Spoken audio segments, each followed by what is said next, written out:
Europe 1, le club de l'été. Eva Rock. Certains d'entre vous se préparent peut-être à faire des barbecues pendant l'été, Olivier.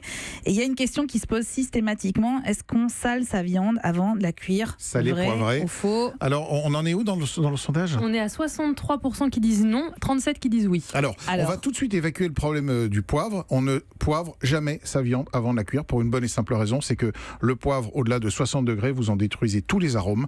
Donc, vous gaspillez votre poivre en le mettant sur votre viande avant. Donc, comme ça, c'est réglé. Jamais de poivre avant. Le poivre ne supporte pas la haute température. Alors, pour le sel, c'est un petit peu plus compliqué que ça.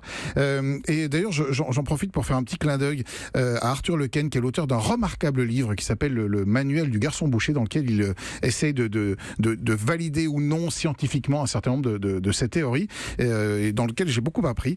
Et alors, le sel, il y a deux approches. Soit vous voulez saler votre viande immédiatement avant de la cuire, et là, en réalité, il n'y a pas tellement d'intérêt. C'est pas très grave, mais il n'y a pas tellement d'intérêt. Tout d'abord parce que une bonne partie du sel va tomber.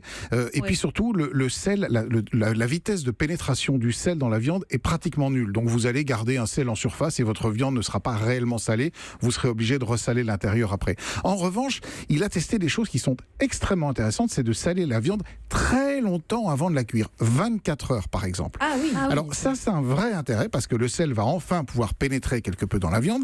Il va effectivement assécher légèrement le dessus parce qu'il expulse très légèrement l'eau qui peut être contenue en surface, mais ça c'est pas grave parce qu'avoir un côté un petit peu plus sec, ça va aider à la caramélisation aussi. Donc si vous avez le temps, votre côte de bœuf, vous la massez avec un petit peu de sel. Le problème avec vous, c'est si vous avez le temps. Oui, il faut un peu de temps. Mais si on est puriste, on va jusqu'au bout. Donc vous commandez votre côte de bœuf 24 heures avant, vous la massez un petit peu au sel, vous la laissez tranquillement assécher dans votre frigo. Et puis au moment de la cuire, vous allez voir que la croûte sera vraiment plus croustillante, elle sera plus goûteuse aussi. Donc il y a un vrai intérêt à le faire, mais très longtemps à l'avance.